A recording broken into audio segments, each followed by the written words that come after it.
na verdade, o que me inspirou mesmo a querer escrever uma história desse tipo é principalmente filmes, que eu sempre gostei de assistir muitos filmes. Filme de super-herói. E foi isso que me inspirou. Star Wars, sempre fui muito fã de Star Wars. Pra ser bem sincera com vocês, eu escrevi esse livro porque eu tava muito descontente com a forma que os Hollywood têm tratado as heroínas.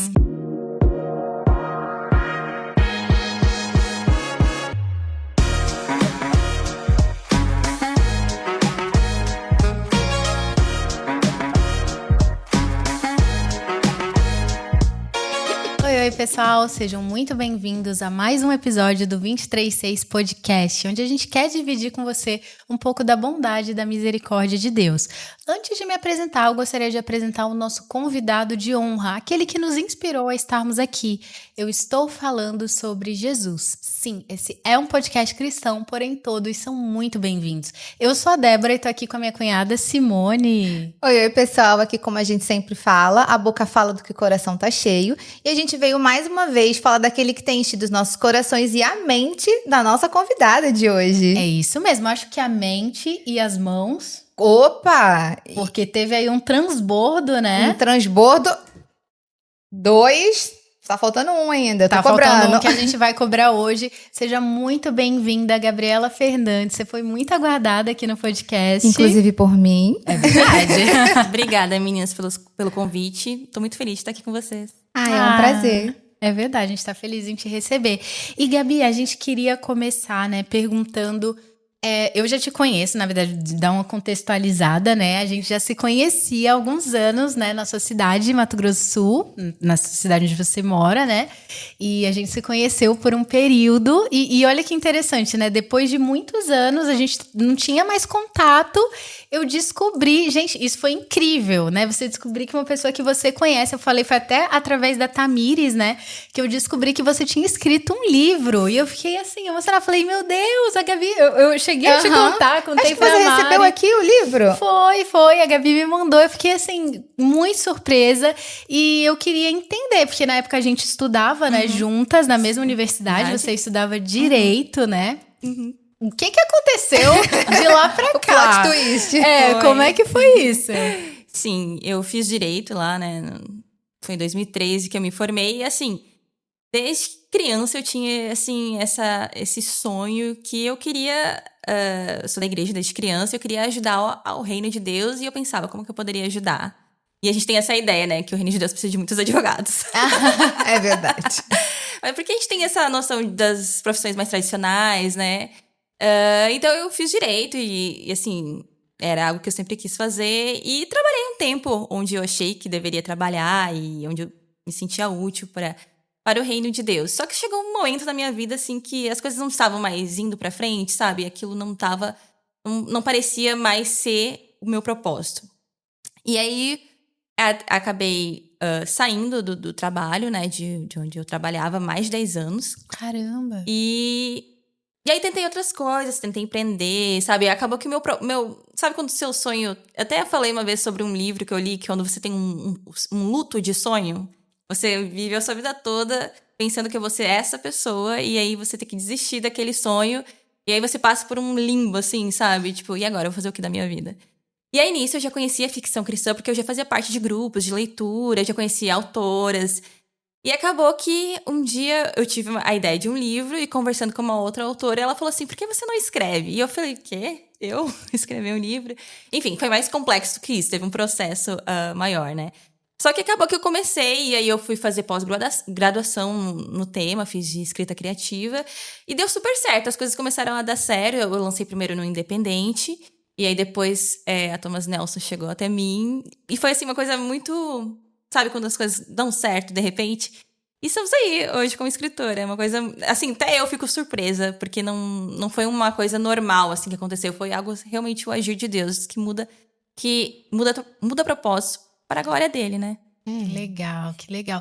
E por que, né, dentro aí do que você falou, vamos para uma pergunta que eu acho que tá todo mundo curioso. Por que uma distopia? Gente... Muito obrigada por isso, inclusive.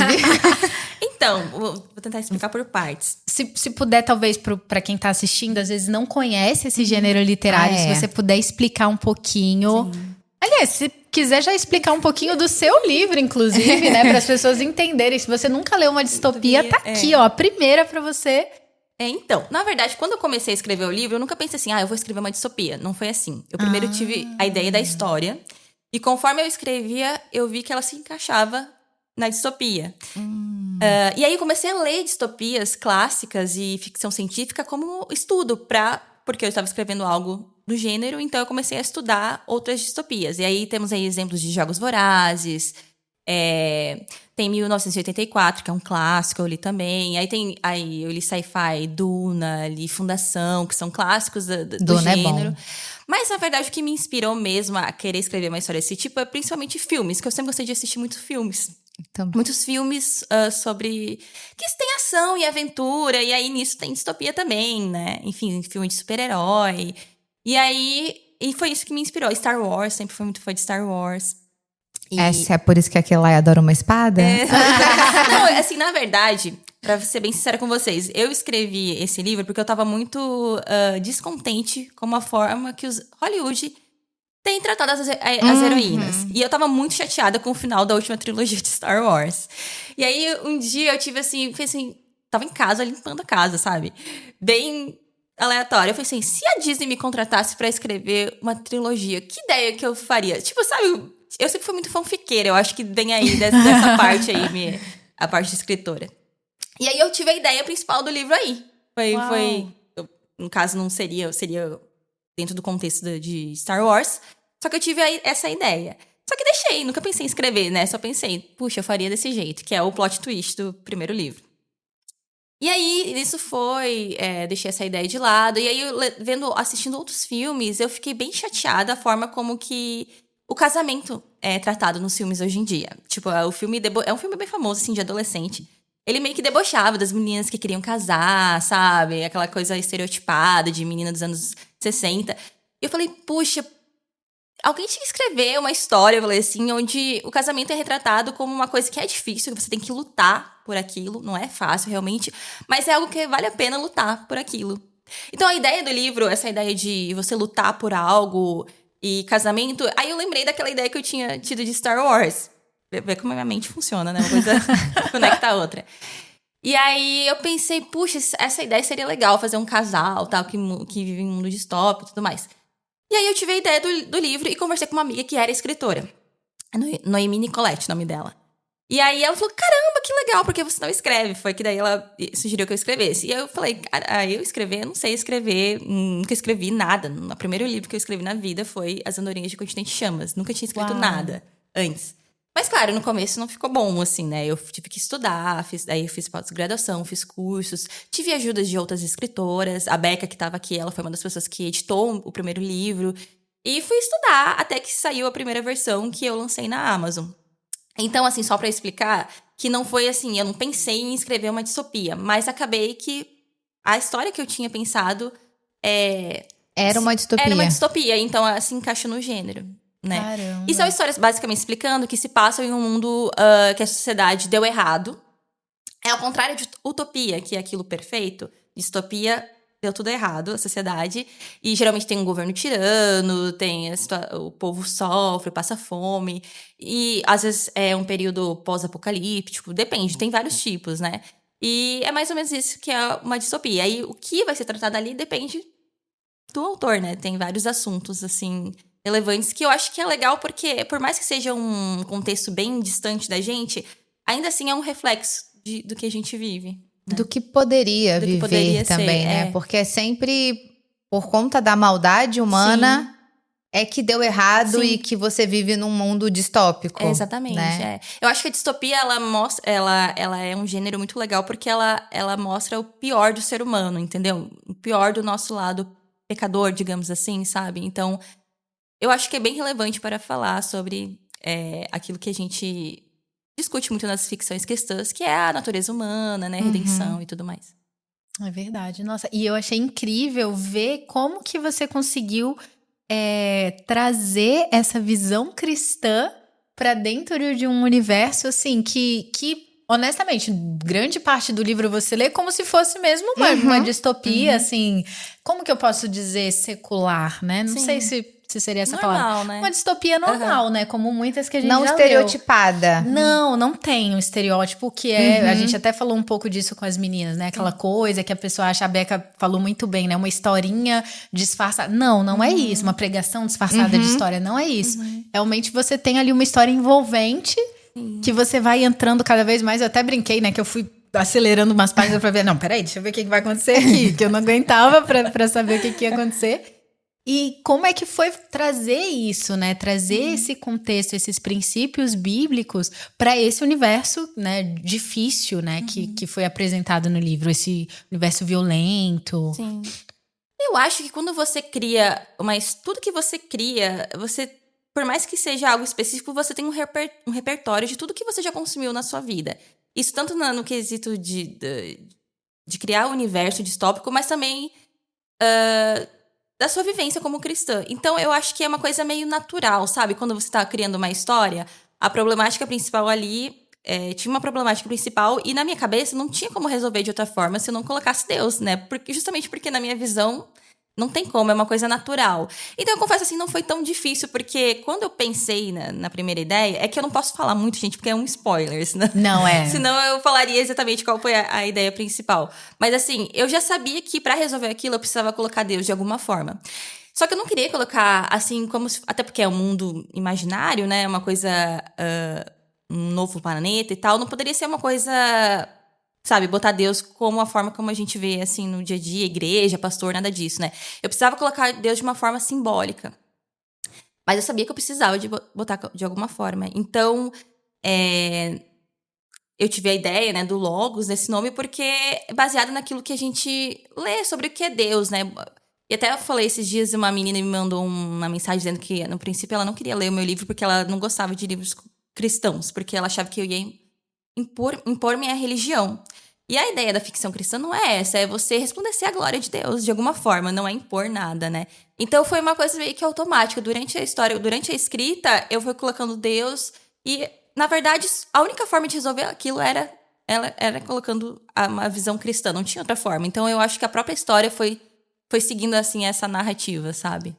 Eu acho engraçado, né, o que você falou, que você disse assim, existia um problema central e a única forma de resolver era Deus. E eu acho isso incrível, porque é um retrato da vida humana, né? Na verdade, todos nós temos problemas, né? E para todo problema, a única resposta é incluir Deus. Se a gente não inclui ele, de fato, eu acho que nenhum problema tem resolução plena, completa, se a gente não incluir Deus, né?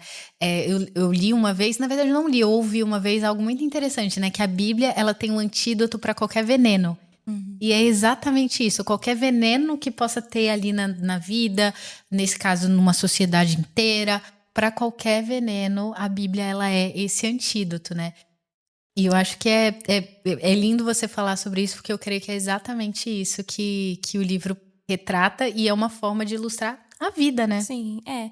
E acabou que, assim, conforme a história foi se desenvolvendo, uma das outras problemáticas era, assim, se a humanidade tivesse uma nova chance, digamos assim, de começar tudo do zero. Será que a gente... Porque fala muito sobre isso, né? De que se a gente... o problema da sociedade é porque nós vivemos em um mundo de sistemático, né? Que várias coisas... E realmente isso implica na maldade, isso contribui. Mas se a gente começasse do zero, ganhasse uma oportunidade de começar do zero... Será que a gente ia prosperar? Difícil, porque a nossa natureza humana, ela é problemática, né? E isso foi uma das coisas que eu quis ilustrar na história, sabe?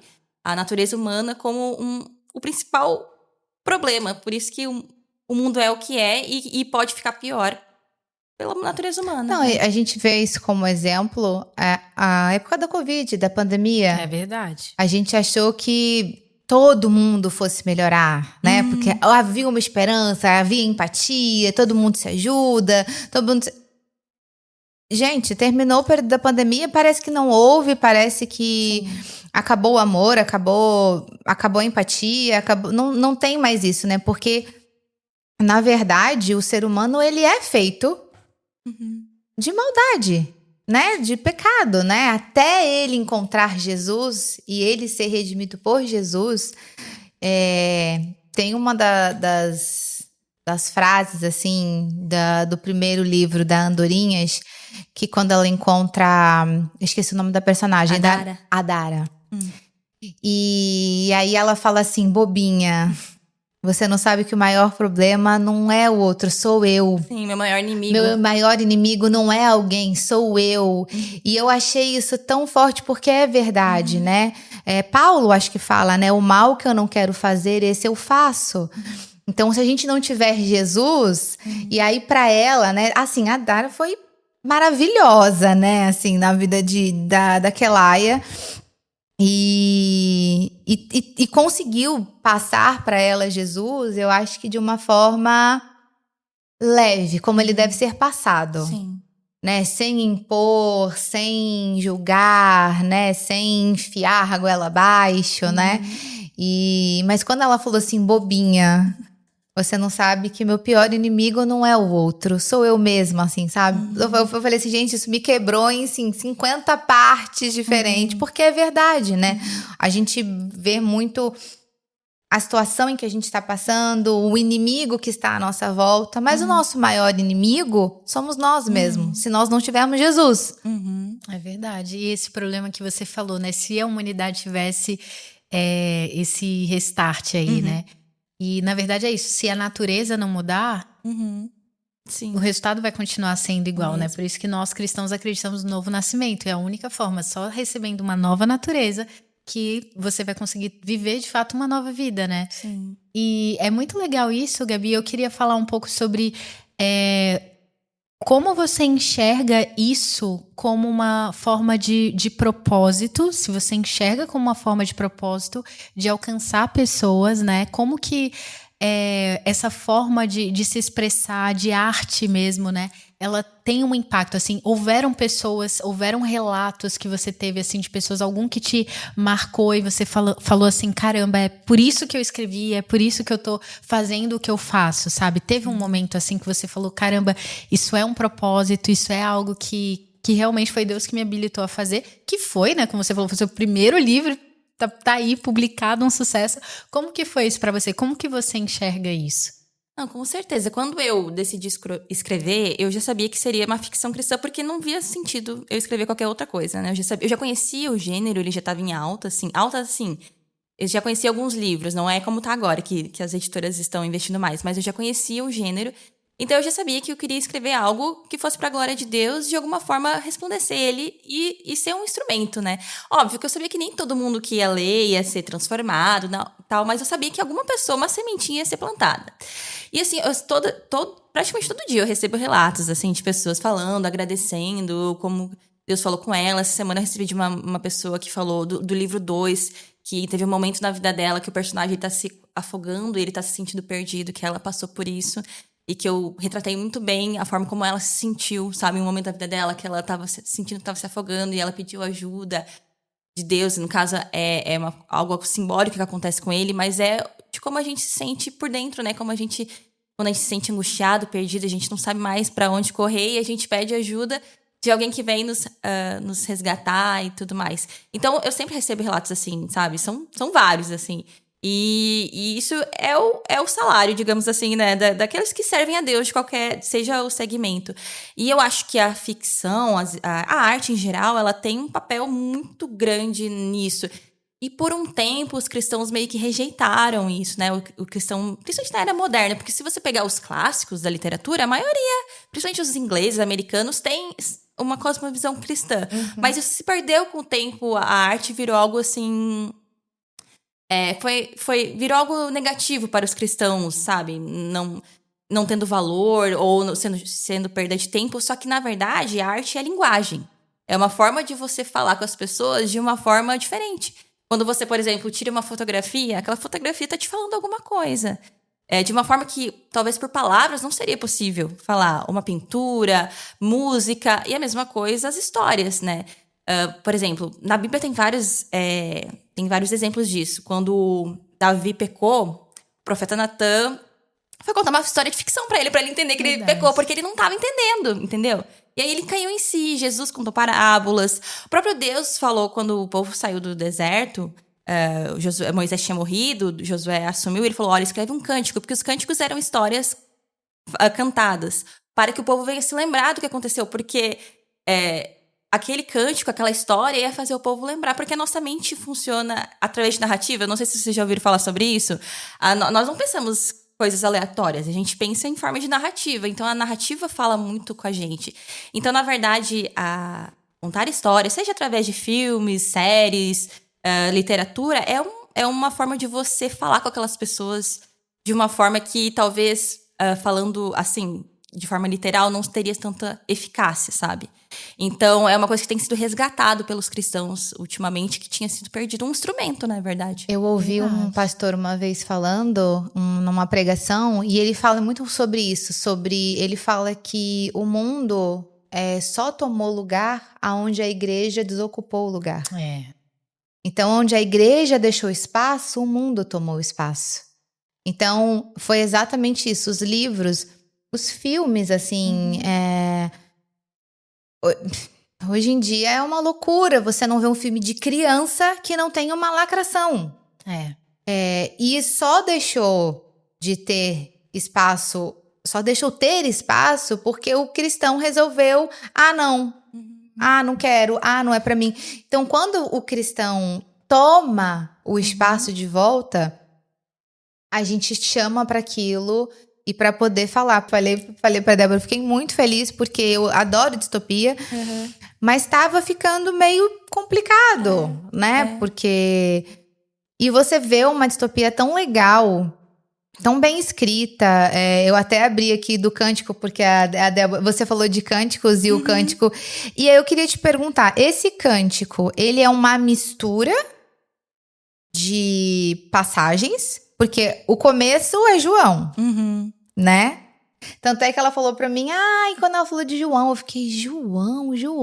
Aí eu, o cântico! E aí eu queria saber, é uma mistura de passagens ou é resumido, é isso daqui que você transformou num cântico lindo, inclusive? Quando eu fiz o cântico, eu queria, de alguma forma, falar sobre o plano de redenção. Só que não fosse uma coisa assim... muito óbvia, grande, muito óbvia e também maçante. E eu pensei, eu vou fazer um cântico pra explicar o plano de redenção. E foi muito engraçado, porque eu não sou uma pessoa muito poética, assim, né? Minha escrita é mais dura, assim, não é uma coisa muito poética. Mas quando eu tive a ideia, foi uma coisa que fluiu, assim, super fácil. E a minha ideia foi, através desse poema, que é um cântico em forma de poema, tentar mostrar a ideia da criação, que daí vem João lá, que é a ideia do ser, que o Logos, no caso eu falo aí ser, né, que estava com Deus, com o Logos, que é a representação de Deus, né? E aí eu fui falando sobre o que aconteceu com o homem, que é o ente, ele se distanciou. Então, na verdade, é uma metáfora para todo o plano de redenção. E o final, principalmente, eu peguei de uma ideia de C.S. Lewis, que o C.S. Lewis, ele tem um livro, é muito bom o livro, ele chama O Problema da Dor. Que ele explica por que a humanidade... Tem muita gente que fala, se Deus existe, por que a humanidade sofre? Então, ele rebate todas essas ideias nesse livro, e ele é um livro assim que explode a cabeça. E ele explicou que a questão de Jesus, né, ele veio no mundo e ele quase que fez o caminho inverso de Adão. Ele é o segundo homem. Enquanto Adão, ele estava com Deus, ele era um ser como Deus, aí ele se distanciou de Deus, aí a espécie dele mudou, e aí ele sofreu todas as consequências da queda, biologicamente e tal, e aí a humanidade foi se degradando. Então, quando Jesus veio, ele fez meio que ao contrário, ele veio na forma humana degradada, que é como nós estamos, e ele foi perfeito, e aí teve um momento na cruz que Deus, ele se separa, né, só que daí, para ele voltar a Deus ressuscitado em glória e permitir que nós voltássemos tanto para Deus também. Então é como se fosse um feitiço inverso, o C.S. Lewis fala. E eu achei muito legal essa ideia, assim, para explicar o plano de redenção. Que foi basicamente fazer o que o primeiro homem fez ao contrário e que nos possibilitou voltar para Deus através dele. Então foi uma coisa assim, uma mistura de ideias que acabou saindo aí o cântico. Nossa, caramba, que legal, lindo, né? Muito lindo. Mas assim, foi tudo inspirado por Deus mesmo, porque eu fico pensando também que, assim, a gente fica pensando pela nossa capacidade, tem coisas que não seriam possíveis. Assim. E tem uma palavra que eu tô lembrando desde ontem à noite, né, e eu queria falar aqui, é um versículo, mas que eu fiquei pensando e trazendo aqui para o nosso contexto, porque a gente está falando, né? Porque o que eu vejo hoje, né, Gabi? Eu vejo que Deus, na verdade, ele quer falar com todos, mas ele usa formas diferentes para falar com cada um. E é por isso que ele usa cada um de uma maneira diferente, né? Então, alguns ele vai usar com canto, e agora levando mais para esse lado da arte, né? A gente que tá um pouco incluído nesse meio, né?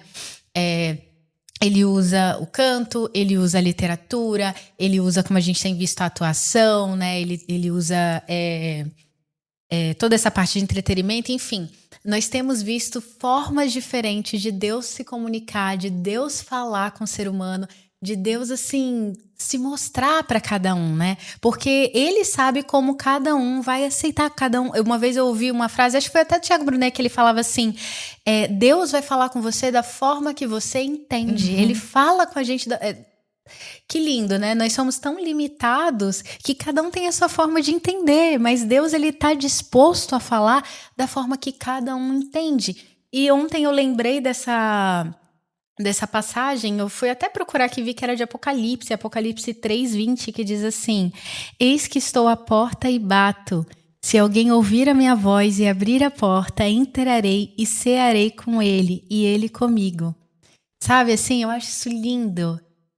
Lindo, como um Deus criador, um Deus tão poderoso, maravilhoso, ele tá à porta e bate. E aí ele termina, né? Então, ele tá à porta e bate, ele não arromba. Não, ele é Ele educado. bate, ele quer que você abra pra ele entrar. Espontaneamente. E quando você tá diante de uma porta, né? O que te impede de entrar? Nada. É literalmente quem tá do outro lado destrancar. É só destrancar, girar a maçaneta e abrir. Né? Às vezes, tudo que a gente precisa para viver esse mover de Deus na nossa vida, para ter isso tudo que a gente está falando, o que você falou sobre o plano da redenção, é destrancar o coração, girar a maçaneta e abrir. E aí ele terminar: o vencedor darei o direito de sentar-se comigo em meu trono, assim como eu também venci e sentei-me com meu Pai em seu trono. Aquele que tem ouvidos, ouça o que o Espírito diz às igrejas. Gente, o que Jesus nos concede é graça, lindo, né, gente? Porque a gente não poderia fazer nada para merecer isso, né? Então é glorioso ver o que ele faz por nós. Tem uma parte da Kelaia, eu dando vários spoilers, eu sou dessas. Mas não tem muito, não. É que quando ela aceita, né, finalmente, Jesus, assim... E o que eu achei muito legal é uma coisa que eu falo muito com a Débora, e eu falo muito para as pessoas. As pessoas, elas têm, às vezes, uma fala muito comum. Eu não sei falar com Deus, eu não sei o que falar com Deus. E aí eu lembro que eu acho que foi até a Dara que ensinou pra ela, né? E aí quando ela resolveu, ela falou assim... Você escreveu, né? Mesmo sabendo que ele já sabia de tudo, ela resolveu falar. Porque Deus, ele sabe de tudo. Eu não preciso falar pra Deus o que eu tô passando, porque ele sabe. Mas ele quer te ouvir falar. Então, eis que estou à porta e bato, ele está à porta batendo para que você fale com ele. Mesmo ele sabendo de tudo, ele quer que você fale. E eu lembro que quando eu vi isso, eu achei tão bonito, porque eu falo que as pessoas acham que você tem que dobrar o joelho e falar: Senhor, meu Deus e meu Pai, eu estou aqui entrando na tua santa e gloriosa presença. E Jesus, ele veio para falar: não, ele não é só Senhor, meu Deus e meu Pai, ele é seu Pai. Então você não tem essa cerimônia para falar com seu pai. Você senta e fala: Pai, eu não sei o que falar. Tá acontecendo isso e isso. Eu falo que quando eu tô muito brava, tá acontecendo tudo na minha vida, eu sento na cama, eu dobro minhas pernas igual o índiozinho. E eu falo assim: Deus, senta aqui, vamos conversar. É isso, porque mesmo sabendo, eu achei lindo, lindo, lindo isso que você escreveu. Mesmo sabendo que ele sabia de tudo, ela resolveu falar. Porque Deus, ele está pronto a todo momento para nos ouvir. E quando alguém entende isso, que ele quer te ouvir... Uma vez eu vi uma moça falando de ela perdeu o notebook. Eu nunca vou esquecer desses stories que ela gravou. E aí ela voltou, tava todo o trabalho dela, foi no aeroporto e tal. Aí ela voltou correndo pra buscar. Ela lembrou, ela viu quando tava pra embarcar que ela tinha deixado o computador dela com todo o trabalho que ela tinha vindo pro Brasil gravar e tal. E ela voltou pra buscar, e ela foi orando pra Deus, né, tipo, e aí quando ela chegou, ela achou o notebook dela e ela falou assim: caraca, Deus guardou pra mim. Aí alguém foi e escreveu assim pra ela: até parece que Deus não tem mais nada o que fazer, ele vai guardar um computador, ele tá preocupado com outras coisas. E aí ela respondeu uma coisa que eu falei, uau, isso é muito verdade. Ela falou assim, só quem é filho sabe o que o pai faz por ele. Deus, ele guarda. Eu lembro que quando a gente esqueceu a Bíblia na igreja, eu chorava e eu falava, meu Deus, é a minha Bíblia, por favor, eu quero a minha Bíblia de volta. Aí meu marido ainda falava assim, vai abençoar uma outra pessoa. Eu falava, não, eu abençoo com outra, eu compro e dou.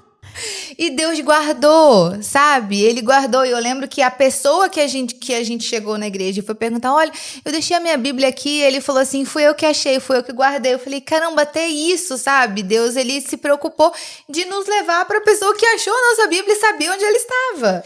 E eu acho que é isso. Acho que eu vou até querer entrar nesse assunto com você, Gabi, de que a gente vivencia isso um pouquinho, né? Uma pitadinha na prática através da maternidade. Você falando, eu até lembrei de um fato que aconteceu essa semana, que a Alice, pra dormir, ela dorme com o Baby Shark. O Baby Shark que vocês deram de presente no aniversário. E aí ela ama dormir com aquele Baby Shark, e toda vez que ela vai deitar, seja pra um cochilo ou pra dormir a noite toda, ela pede pelo Baby Shark. Ai, neném. E aí, esses dias, ela... Mamãe, cadê o Baby Shark? E eu não achava o Baby Shark em canto nenhum. E eu fiquei preocupada com isso. Eu falei, ai, não, eu tenho que achar porque é importante pra ela, né? Então, a gente entende que o que é importante pro meu filho é importante pra mim, né? Eu acho que esse tipo de amor que a gente tem. E eu queria te perguntar com relação a isso. Como que a maternidade te mudou nesse lugar? O que você viu de transformação na sua pessoa através desse momento aí da maternidade? Vamos falar um pouquinho sobre isso. Só pra dar já que ela estava falando sobre a questão da oração, eu acho que é interessante falar que quando a Kelai começou a orar, a Dara fala assim pra ela que é uma forma de você mostrar que você tá crendo. Porque quando você ora, significa que você crê que tem alguém te ouvindo.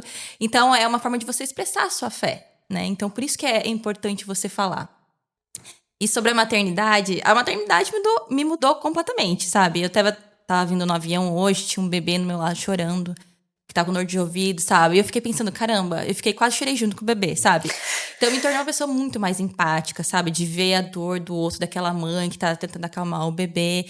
E igual você falou, quando você é mãe, você tá vendo pelo outro lado, né? Antes você era uma filha, né? Via pelo lado de filha. Agora você é mãe, você vê por um outro lado da relação. E você tem um pouquinho do vislumbre do ponto de vista de Deus, né? De quanto Deus se preocupa. Claro, não dá pra comparar nada o amor dele por nós, mas ele mesmo compara o amor dele a de uma mãe, né? Então é uma forma de você ver um pouquinho de como Deus se preocupa com a gente e como ele nos ama. E a maternidade me proporcionou isso, a ser uma pessoa mais empática, a entender melhor o amor de Deus, a me sacrificar mais, sabe? Não pensar tanto em mim mesma. Embora o casamento faça isso também com a gente, mas a maternidade é algo que é incomparável, porque você deixa de fazer as coisas básicas por você, pelo aquele ser que não sabe nada, tá chegando no mundo agora. Então é uma doação completa. E Deus se doou completamente por nós, né? Através do Senhor Jesus. Então é uma experiência. Você tem uma outra visão realmente do mundo e do amor de Deus depois da maternidade. Isso aconteceu comigo também. É verdade. E é legal, Gabi, esse movimento que a gente tá vendo de autoras, até a Gabi... a Camila que esteve aqui com a gente, a Camila Antunes, eu tô com a Gabi Antunes, um beijo, amada. Beijo, Gabi. Que eu Fiquei até tarde ontem falando com ela. Eu fico juntando os nomes. Mas... A Camila, que tá aqui, ela escreveu um livro infantil, né? E eu acho isso muito legal, porque quando eu penso na minha infância, a gente tava até falando um pouco sobre isso quando a gente tava vindo pra cá, né? Quando eu penso na minha infância, adolescência, eu não tinha tantas opções. E eu acho muito bacana, porque hoje em dia, apesar de ter muita coisa ruim e de ter piorado, os conteúdos ruins ficaram bem piores, no meu ponto de vista, e vão ficar piores mesmo, mas a gente tem muita coisa boa que eu paro, eu penso, eu falo, caramba, imagina que legal se eu tivesse tido isso na minha época, né? Se eu tivesse tido acesso a esse tipo de conteúdo. Então eu acho muito bacana esse movimento que a gente vê, e você pensa nisso, pensa em escrever, quando você tá lá escrevendo, você pensa um pouco na sua filha ou nas futuras gerações, em pensar em tipo assim, caramba, eu tô deixando algo que jovens vão poder ler e vai ser saudável e vai ser legal. Como que é pra você pensar nisso, nesse futuro, né? Quando eu escrevi o livro, eu queria uma história justamente que eu escrevi aquilo que eu gostaria de ter consumido, né? Que eu não via mais nos filmes, por isso que eu escrevi. E eu acho que é uma coisa que claro, o meu livro ainda não é pra adolescência. É a partir de 16. É a partir de 16. Vamos deixar Mas tem claro. muitos adolescentes que leem, porque eles gostam de ação, aventura, filme da Marvel, essas coisas assim, né? E não tem nada gráfico, Não. embora o assunto seja... Tem alguns assuntos, assim, mais maduros, não tem nada gráfico. E eu sinto que eles sentem muita falta disso, sabe? Principalmente adolescente. Criança até que tem bastante material, assim, sempre... nunca teve problema histórias de ficção pra criança, porque as pessoas entendem que criança sempre aprende melhor com o lúdico, né? Criança sempre aprende as coisas primeiro através de historinhas. Porque a nossa mente funciona assim, como eu falei. Ela funciona muito melhor com uma história do que a palavra dita. Só que adolescente meio que não tinha tantas opções. Eu nunca tive. Eu tava falando pra ela que tem... A gente tava falando da Robin Gum, que é uma autora de ficção adolescente, que é dos anos 90, por ali, na minha adolescência. Mas eu não conhecia. Na época não tinha internet. Eu conheci no episódio passado com as meninas. Eu também. Eu não conheci por causa do episódio das meninas. Sim, na nossa época não tinha internet, então era muito mais difícil, né, você conhecer. Mas eu li adulta, mas eu gostaria de ter lido na minha adolescência, porque eu não tive nenhum material, assim, nada do tipo. E eu acho que a minha adolescência foi um pouco solitária, sabe? Porque eu cresci na igreja no interior, então não tinha muitas pessoas da minha idade. E eu não tinha nada, assim, cristão pra me entreter, nada, sabe? Então, eu gostaria de ter tido essa oportunidade de ler ficção cristã. E fico muito feliz que agora as adolescentes têm muitas opções, sabe? Muitas, muitas opções. E a Elise já tem a biblioteca dela lá, desde pequenininha. E tem alguns livros que eu já comprei guardando, assim, pra ela quando ela crescer e Que tal. legal. Porque eu quero muito que ela participe disso, né? Que ela tenha o que eu não tive, digamos assim. Esse material todo, assim, disponível pra ela ter um entretenimento saudável, sabe? É isso. Eu acho que é muito legal. O 23, ele também veio como uma opção também saudável, né, de podcast, né? Isso também nasceu aí com esse sentido. Para quem não sabe, hoje eu tava querendo falar, né, do Salmos 23, né, 23:6, por conta do Salmo 23, versículo 6, que fala: eu tenho absoluta certeza que a sua bondade e misericórdia me acompanharão todos os dias da minha vida, e eu viverei na presença do Senhor para sempre. Então, veio também com isso, né? De transmitir essa mensagem, de ser essa opção, das pessoas terem algo que elas terminam ali de ouvir e fica aquele quentinho, né? Fica aquela ruminando ali sobre aquilo, né? E é muito legal a gente ter cada vez mais... Achei incrível que você falou do caminho inverso, né? Que Jesus fez, né? Então, ao mesmo tempo que o mundo, ele tá ficando cada vez mais escuro, né? Que a gente vê aí caminhando aí pro fim dos tempos. E a gente crê em Apocalipse, né? Foi lido aqui, inclusive. A gente crê que tá caminhando, mas ao mesmo tempo que ele vai ficando mais escuro, a gente vê mais luzes brilhando e brilhando cada vez mais forte. Eu acredito que você é uma dessas luzes que Deus separou para brilhar, para iluminar, para trazer essa clareza, para ilustrar histórias. Isso é um dom, como a gente falou aqui no último episódio. Então, que eu creio que Deus está levantando aí um céu estrelado, como ele falou para Abraão, né? Um céu estrelado. Ela fala muito de redenção, né? Mas eu vejo muita misericórdia. Isso aí. Aqui nos seus 2 livros eu vejo muita misericórdia. Mas, infelizmente, os jovens estão tendo acesso a esse tipo de coisa cada vez mais cedo. Então isso é bom, porque aí ele pode pegar uma ficção que vai ter um negocinho que eles querem, que eles são curiosos, que querem ver um negocinho mais assim, mas que não vai estar explícito, que na TV tem coisa muito pior, na TV aberta, num horário, tipo, 4 horas da tarde, e é uma coisa que ensina, assim, é muito lindo. E eu acho legal, essa questão da misericórdia é que, na verdade, a redenção só é possível através da misericórdia, né? E assim, eu acho que a gente não explicou ainda quem que é a Kelaia. Não, acho que não. É verdade. Kelaia. Só pra explicar. Kelaia. A protagonista do meu livro se chama Kelaia. Ela é uma soldado, ela é a melhor da facção dela, porque na verdade onde ela mora o continente está em guerra, e ela é aquela pessoa que ela tem na vida dela que ela precisa ser a melhor, porque ela tem como objetivo de vida vencer a guerra, porque ela acha que ela vai salvar o mundo, né? Ela é uma justiceira, porque eles viviam numa um regime político que era ruim pro continente, né? Então teve uma guerra, uma revolução, e ela faz parte dessa nova facção que está tomando conta do continente. Então ela é uma justiceira, sabe? Aquela pessoa que tem o ideal de fazer justiça e tal. Só que, sabe, existe muito isso. Às vezes a gente quer tanto fazer parte de uma causa que a gente acredita, mas a gente não não faz o mínimo pelaquela pessoa que tá ao nosso lado, sabe? No fim, esse é um grande perigo, eu acho, disso, que a gente é humano. Então, é uma linha tênue, sabe? Muito pequena, porque entre a gente fazer o que é justo e querer fazer as coisas para nosso benefício próprio, sabe? Em algum momento a gente vai acabar tomando partido, e isso é muito fácil de acontecer com o ser humano. E existe muita discussão sobre isso, sobre essa questão política e de idealização, de ideologias. E a Kelaia percebe ao longo aí da jornada dela que antes dela salvar o mundo, ela precisa ser salva, porque ela também fez coisas ruins pelaquilo que ela acreditava que era justiça, né? Só que o Logos, que é a representação de Deus, ele não é justo com ela, né? Porque se ele fosse justo, ela teria que pagar pelo erro dela. É verdade. Mas ele toma os crimes dela pra ele, que é, enfim, uma cena, né? Linda, Que isso é uma representação de nós. Por mais que ela seja uma assassina, uma coisa assim meio chocante, né? Mas é um pouco de nós. Todo ser humano precisa dessa redenção, independente do que fez. Porque, como a Dara diz, os nossos pecados custaram o mesmo preço, né? Então, é mais ou menos isso a mensagem do livro. E a continuação continua esse tema, com novos personagens, novos conflitos, mas fala muito sobre isso, porque é o que a gente vive. Apesar de ser num mundo diferente, é o que a gente vive. Eu acho que o novo livro, ele fala muito sobre uma coisa que a gente escuta na igreja há muito tempo. Quando a palavra não puder mais ser pregada. Quando você não tiver mais direito, como muitos lugares que a Bíblia não entra, e você vê o desespero das pessoas para conseguirem, no segundo livro, terem acesso à palavra. Então, a gente tem tanta facilidade, a gente pode carregar a Bíblia onde a gente quiser, a gente pode abrir a Bíblia onde a gente quiser. Se você quiser começar a gritar na praça, você pode. Se você quiser pegar a sua Bíblia, você tem essa liberdade. Mas quando você não tiver? Isso já é uma realidade, né? Isso já é uma realidade para muitas pessoas. E o segundo livro, ele retrata muito bem essa ânsia das pessoas de poderem ouvir e se maravilhar. E como eles vieram de um outro planeta, né? Então, eles só ouviam fragmentos de um. Tem até um rapaz que era conhecido como profeta.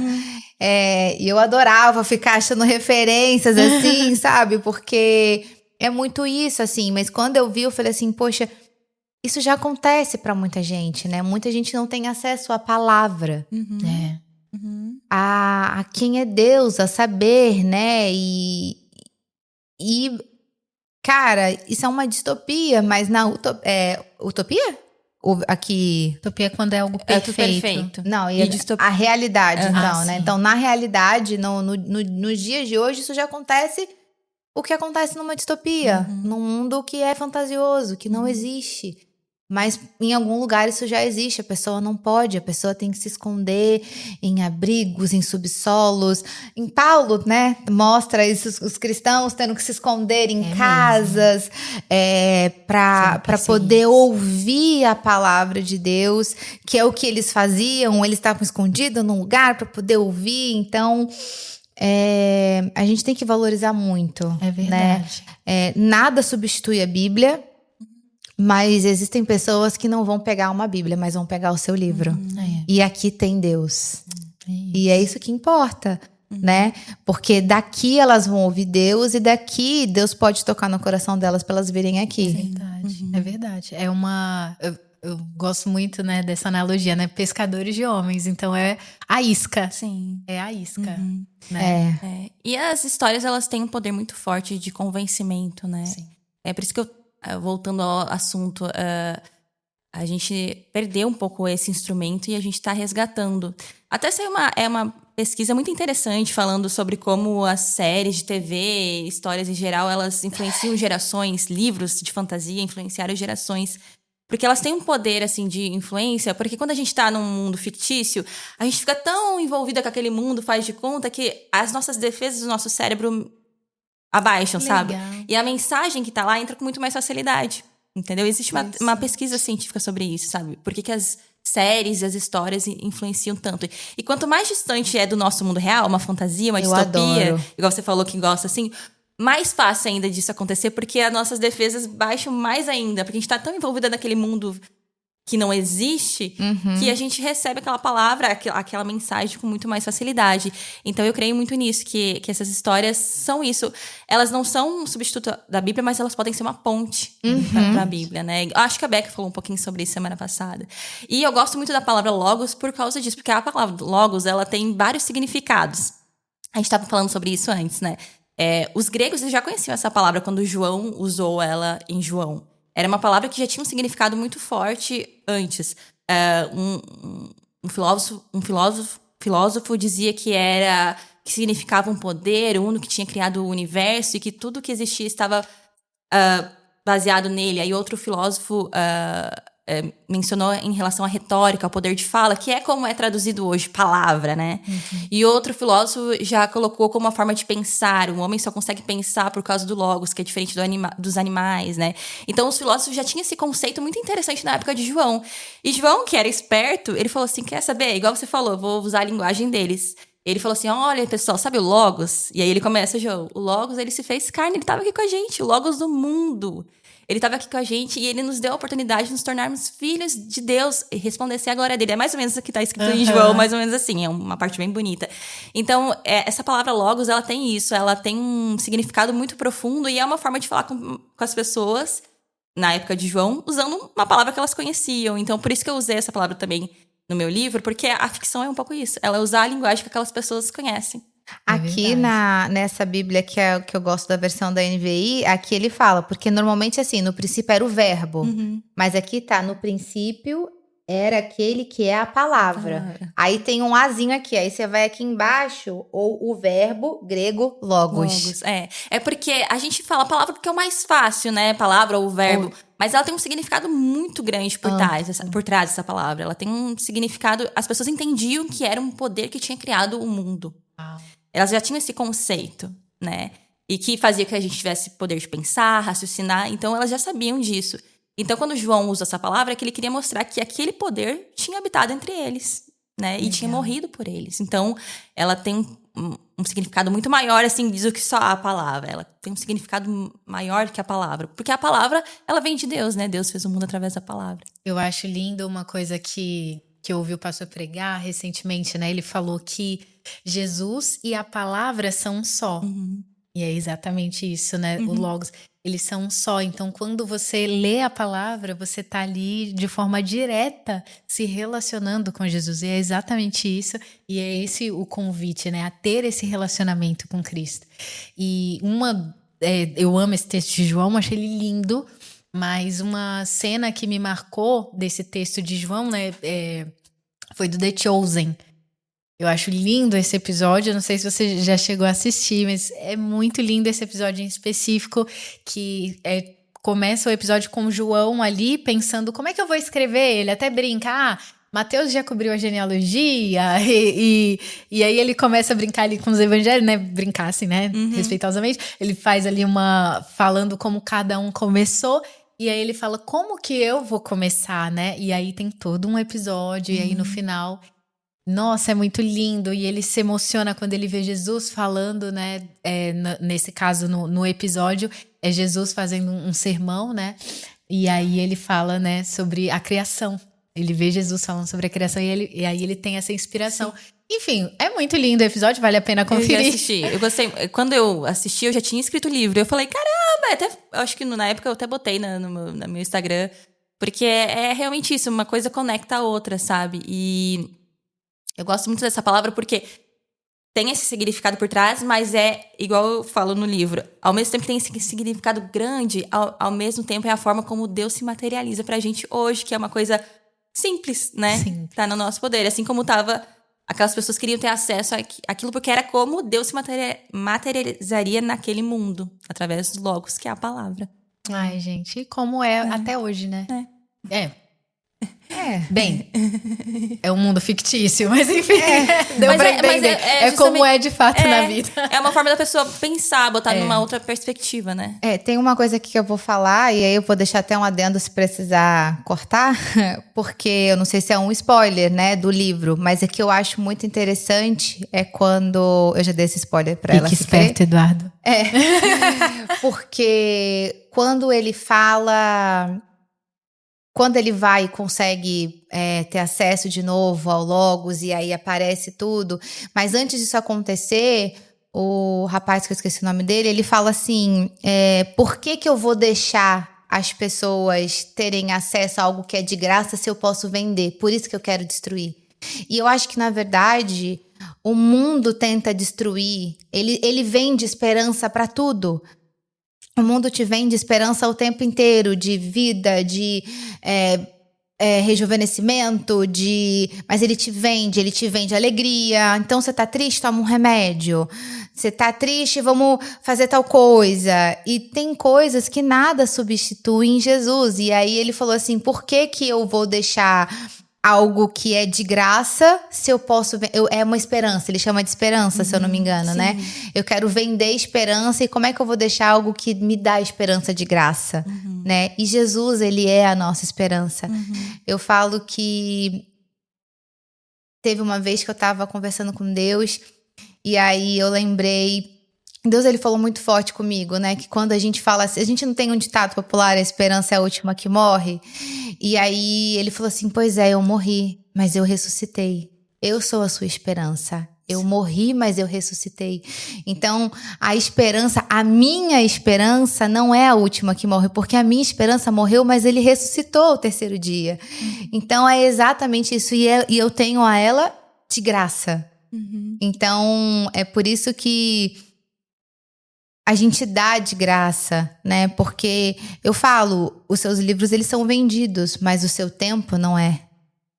A inspiração que Deus te dá, porque tem muita gente que tem inspiração e guarda para si. E você usa essa inspiração que Deus te deu de graça para abençoar outras pessoas de graça, lendo e falando e tendo acesso a Deus, né? Porque a minha esperança, que não morreu, mas ressuscitou. É isso aí. E eu acho que isso que você falou é bem legal acerca de generosidade, né?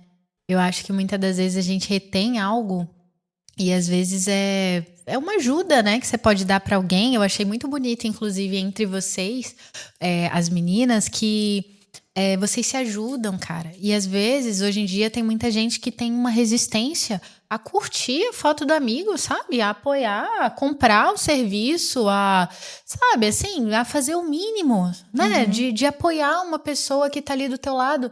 Então, assim, como se aquilo fosse escasso e você fosse ficar com menos, quando é justamente o contrário, né? Nós somos cristãos, a gente acredita que quem dá, recebe. Quanto mais a gente diz, o generoso prosperará. É isso, quando a gente tem generosidade, a gente divide, a gente celebra o outro, e eu acho isso muito bonito. Eu vejo, assim, acompanhando de longe, né, pelas redes sociais, eu acho isso muito bonito. Uma lança um livro, todas comemoram, né? Uma, sabe, vai num lugar e faz algo diferente, e todas comemoram, até pra vir aqui no podcast, sabe?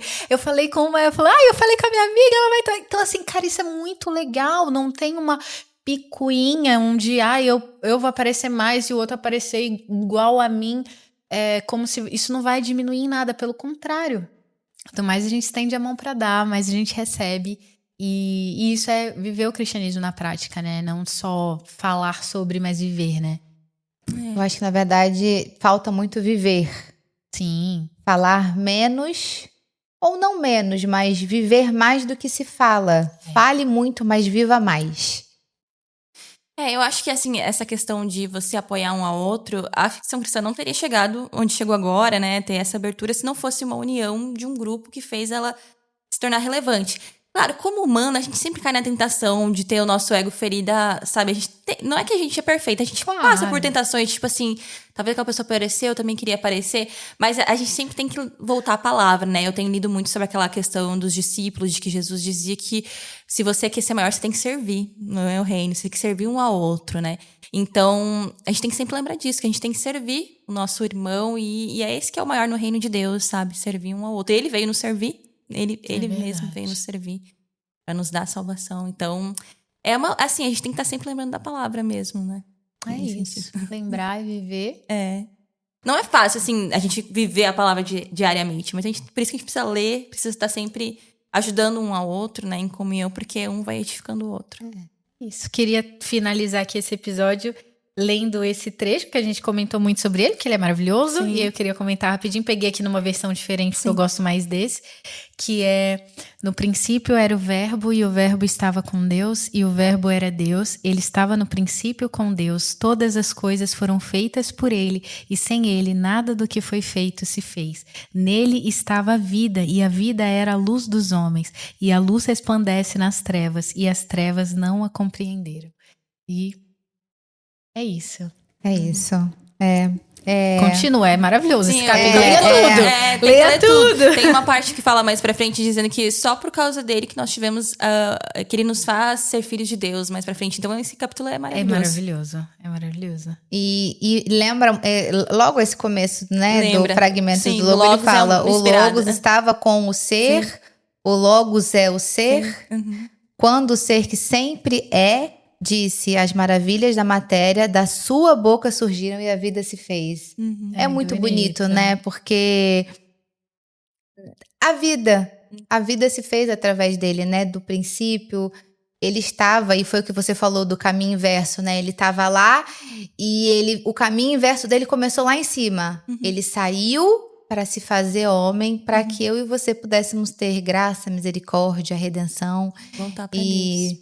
ser tudo para ele, por ele e para ele. É isso. E se você puder, leia aí o primeiro capítulo de João, porque Leia. é João 1 inteiro, porque é Ele é muito bonito. maravilhoso. Enfim, se deixar a gente ler tudo aqui, né? No 16, João 16 fala: e todos nós recebemos também da sua plenitude, com graça sobre graça, porque a lei foi dada por Moisés, a graça e a verdade vieram por Jesus Cristo. Deus nunca foi visto por alguém, o Filho unigênito que está no seio do Pai, este o fez conhecer. É lindo. É lindo. Uma coisa que eu achei engraçada, que eu acabei de digitar aqui, que eu comentei com o Alex hoje de manhã, é que todas as vezes em que, pelo menos nessa Bíblia, nessa versão, em que se fala da lei de Moisés, a lei está em maiúsculo. Mas quando se fala da lei que Jesus nos deixou, a lei está em minúsculo. Porque a lei pesa. A lei mosaica, ela é pesada, mas a lei de Cristo, ela é leve. Eu estava lendo Tiago, e aí todas as vezes em que ele falava, eu falava assim, poxa, até isso Deus, ele deu a inspiração para a pessoa fazer, para deixar bem claro quando ele se refere à lei mosaica, que foi antes de Cristo, e a gente não vive mais a lei mosaica, a gente vive a lei de Jesus, a gente vive a lei da graça. E eu achei muito interessante. Aí quando você leu aqui, pois a lei foi dada por intermédio de Moisés, tá aqui em maiúsculo. Eu falei, caramba, cara. Aprendendo todos os dias, lendo a Bíblia e aprendendo. É isso, todo dia tem algo novo aí pra gente aprender, algo maravilhoso. E é isso, pessoal. Gente, eu amei, Gabi, receber você aqui. Sério, foi maravilhoso. Não sei se quer dar esse adendo do que a Simone falou. Vou aproveitar, deixa, que eu acho que é em João que tá escrito, né? João 13, 34 diz: um novo mandamento lhes dou. Isso foi Jesus quem falou. Um novo mandamento lhes dou: amem-se uns aos outros, como eu os amei. Vocês devem amar-se uns aos outros. Com isso, todos saberão que vocês são meus discípulos, se vocês amarem uns aos outros. É assim que a gente demonstra que a gente é discípulo de Jesus. É verdade. Através do amor. Crer e amar. Crer e amar. Gabi, muito obrigada. Eu amei receber você aqui. Foi muito bom te rever depois de todos esses anos. Eu amei ver a Kelaia pessoalmente. Uau, é verdade, é verdade. Juro que não foi intencional, mas enfim, aconteceu. Eu tinha que ter um pouquinho de você no livro, né? Assim, quando eu escrevi, eu não pensei na minha... Eu pensei numa cor que eu já conhecia de outros livros. Aí, na minha ideia, não era parecida comigo. Só que quando a menina desenhou, falei, caramba, ficou parecido comigo. Caramba, me desenhou, foi. Eu achei que era personagem. Não, é a personagem mesmo que eu tô desenhando. Porque quando eu escrevi, não era essa capa, não tinha essa perspectiva. Daí depois ficou, eu falei, tudo bem. Eu gostei, tá bom. Também. Então tá bom. Então tá bom, tô eu na capa do meu próprio livro. Obrigada de nada. Obrigada de nada.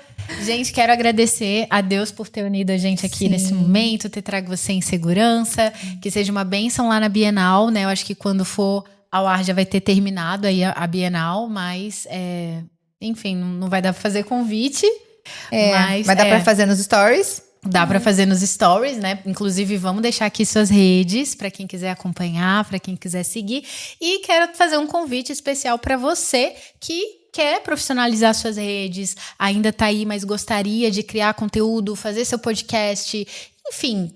Estamos aqui para te ajudar. Aqui é a Brooklyn. Se você ainda não conhece, vai estar também na descrição do vídeo o Instagram aqui. Então você pode ir lá, entrar, conhecer, marcar um horário. Então, se você também tem interesse de fazer algo similar, temos aqui a nossa super dupla Marilena para ajudar você. Vai estar também na descrição do vídeo o link para essas duas belezuras. Gente, olha como é lindo, gente. É lindo demais. Olha que lindo, é um casalzinho.